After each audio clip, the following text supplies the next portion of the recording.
কিছু প্রশ্ন থাকে উত্তরবিহীন, কিছু গল্প থাকে সমাপ্তিহীন, কিছু স্বপ্ন হারিয়ে যায় ধূসর মরীচিকায়, কিছু স্মৃতি নিজের অজান্তেই চোখের জলে বুক ভাসায়।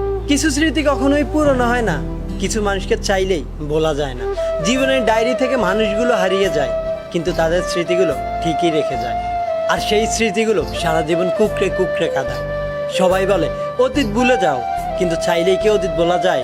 সত্যি তো এটাই, স্বার্থপর কখনো আপন হয় না, আর আপন কখনো ছেড়ে যায় না। বেঈমান কখনোই প্রিয় হয় না, আর প্রিয় কখনোই বেঈমানি করে না। কষ্ট তো তখনই লাগে যখন কলিজাতে জায়গা দেওয়া মানুষটা কলিজাতে আঘাত করে। যার জন্য নিজেকে বদলে নিলাম, আর সেই মানুষটা নিজেই বদলে গেল। আমাকে বিশ্বাসী হতে শিখিয়ে নিজেই বিশ্বাসঘাতকতা করলো। প্রয়োজনে প্রিয়জন বানিয়ে স্বার্থ শেষে দূরে ঠেলে দিল। আসলেই পৃথিবীর নিয়মটাই এমন, স্বার্থপর কখনো কষ্ট পায় না, আর যে নিঃস্বার্থ ভালোবাসে সে কখনোই সুখী হয় না। সবচাইতে বড় কষ্ট তো তখনই লাগে যার